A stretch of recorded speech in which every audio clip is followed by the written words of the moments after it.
alunos da segunda série do Colégio Curso Aplicação. Estamos aqui para mais uma aula de literatura e a nossa proposta nessa aula é abordarmos o nosso livro paradidático, que já foi assunto dos nossos estudos no bimestre anterior.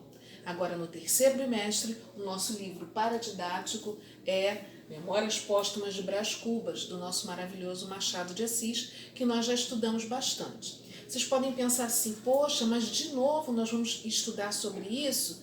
Sim, é importante que se diga a importância dessa obra em quase todos os nossos vestibulares e no Enem. Então, por isso, essa obra foi escolhida, é um clássico da nossa literatura e nesse momento, nessa aula gravada, estaremos discutindo sobre a importância da visão muito peculiar de Machado de Assis ao abordar essa proposta aí de autor defunto autor, que é muito comentada e até polêmica. O que acontece sobre essa obra? Memórias Póstumas de Brás Cubas é uma obra que inaugurou o realismo no Brasil. Estão lembrados disso? Nós estudamos isso anteriormente quando falamos do realismo, né? Folhetim é uma característica de um romance especificamente que foi como período de referência em 1880 na Revista Brasileira. Então, a proposta de Machado nessa obra é retratar a sociedade carioca do século XIX, narrado a partir da memória do defunto autor, ou seja, aquele que morto conta a sua história. Ele publica uma obra a partir da sua interpretação, mesmo como morto.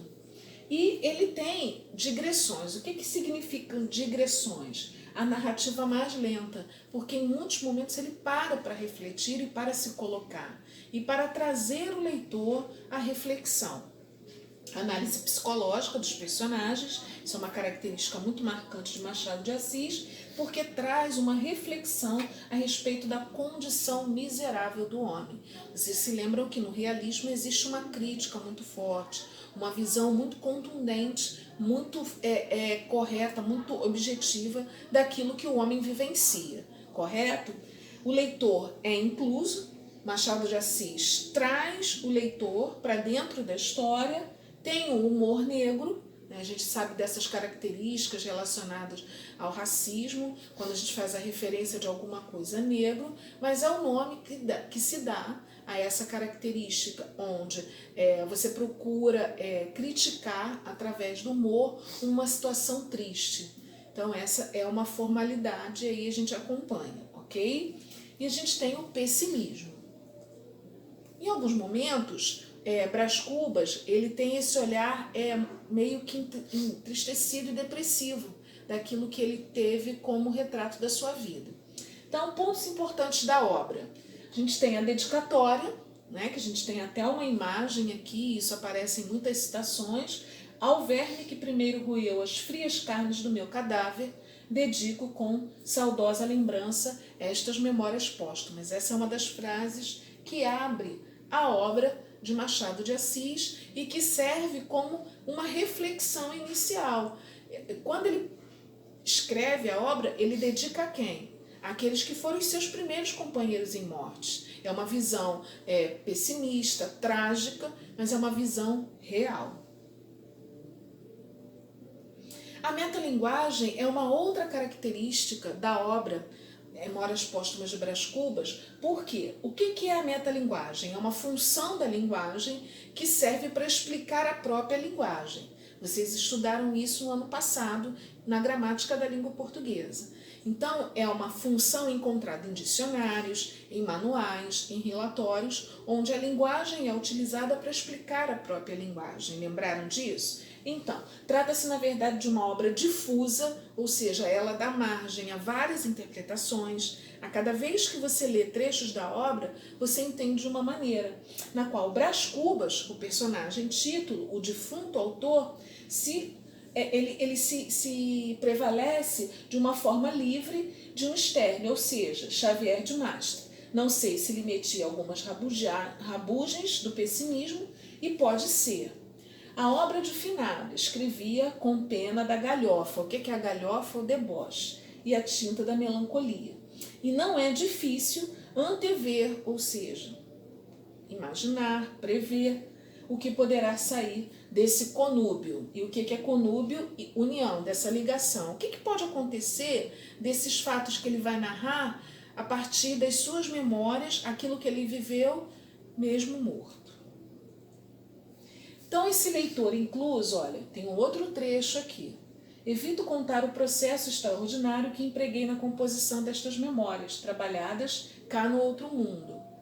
Seria curioso, mas minimamente extenso e, aliás, desnecessário ao entendimento da obra. A obra em si mesma é tudo.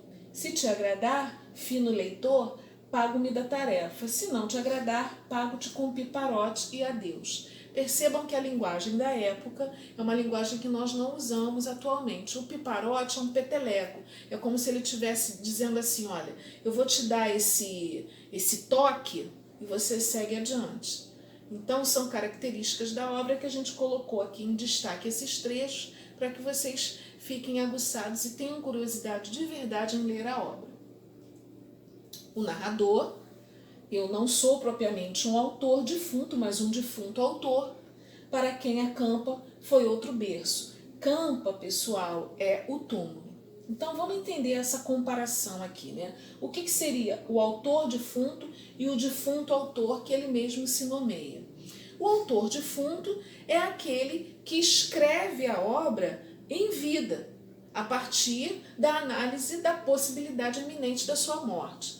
E o defunto autor é aquele que já morreu e que está escrevendo a obra, a partir da sua visão de alguém que não pertence mais ao plano material, é alguém que está no plano espiritual, mas que está contando ali com aquela sua visão de espectador tudo aquilo que aconteceu. Então é uma característica muito peculiar, porque enquanto eu tenho o autor defunto, alguém que está ligado à vida, eu tenho o defunto autor, que é alguém que já morreu. Então essa é a diferença principal. Então, sobre a composição da obra, tem mais um trecho aqui que eu convido vocês a lerem com calma, porque no slide eu coloquei destaques de trechos importantes para vocês interpretarem, mas nessa composição da obra nós temos as características de Machado, ou seja, o foco narrativo de Machado de Assis, onde ele tinha uma visão detalhada, uma visão reflexiva, uma visão objetiva, uma visão crítica de tudo aquilo que ele vivenciou.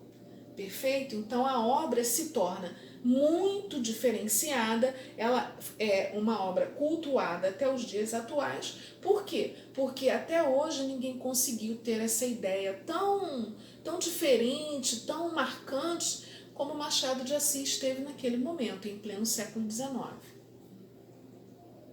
Na morte, a morte é uma situação que para todos nós está ligada a uma coisa trágica, a uma perda, a um sentimento ruim. Nós temos vivido isso nos nossos dias atuais, né? Mas para a obra de Machado de Assis, a morte é um fato inexorável, ou seja, é algo que vai acontecer, é a única certeza que nós temos, e com isso ele consegue extrair nos seus detalhamentos as questões mais características da sua visão diferenciada da morte. Então, estando eu ocupado em preparar e apurar minha invenção, recebi em cheio um golpe de ar, adoeci e não me tratei. Então, ele narra aqui a sua morte. O que seria esse golpe de ar?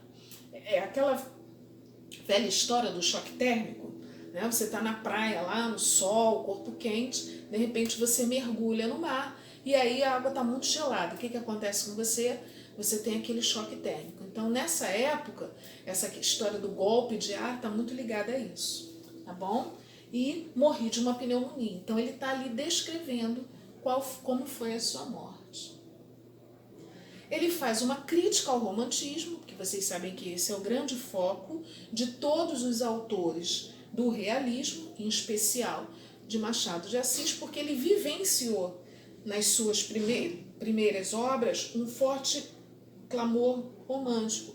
Ele foi discípulo de José de Alencar.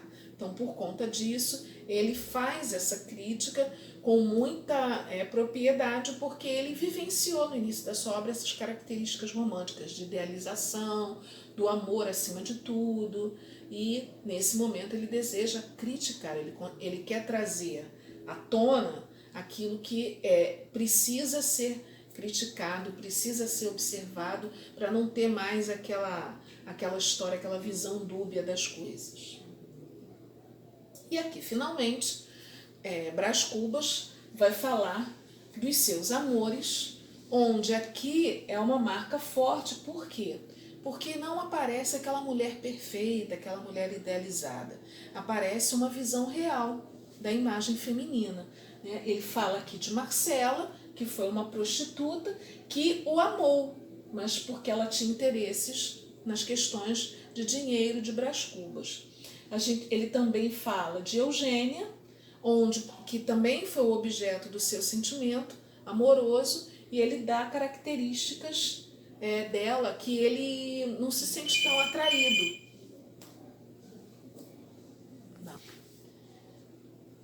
E aqui Brás Cubas fala de Marcela, que foi uma personagem que inspirou sentimentos amorosos nele, mas que ele, muito ligado à questão da beleza, vocês sabem que existe essa questão de todo visual, ele se sente meio que questionado por ela ser coxa, ela mancava.